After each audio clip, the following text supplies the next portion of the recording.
इस अखबार के अंदर जो सबसे तकलीफदेह चीज है वो पता क्या है?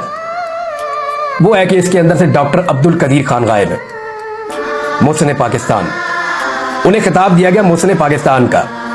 इंडिया में जिस शख्स ने एटम बम तैयार करने के लिए कोशिश की, डॉक्टर अब्दुल कलाम, उनको इंडिया का सदर बनाया गया था। उन्होंने अपने हीरो को इज्जत दी, मुसलमान होने के बावजूद इज्जत दी, अपने मुल्क का सदर बनाया और आज भी उनका बहुत एहतराम करते हैं वो। और हमने अपने हीरो को कितनी इज्जत दी, नजरबंद किया, परेशान किया, केसेस के अंदर घेरा। क्या यही सलूक करना था हमने मोहसिन पाकिस्तान के साथ? उनको सिर्फ एक टाइटल दिया गया मोहसिन पाकिस्तान। लेकिन आज भी आप देखें ना कि अखबार के अंदर हुकूमत पाकिस्तान इश्तिहार छापती है, नवाज शरीफ का मुंह लगा देते हैं उसके ऊपर भी, और डॉक्टर अब्दुल कदीर खान साहब कहीं नहीं है जो मोहसिन पाकिस्तान है, जिन्होंने ये एटम बम आपको बना कर दिया था, जिनको खुद नवाज शरीफ ने कहा था कि ये मोहसिन पाकिस्तान है। जो अपने मोहसिनों को भूल जाए वो कितना खुदगर्ज होगा, आप यहां से अंदाजा कर लीजिए।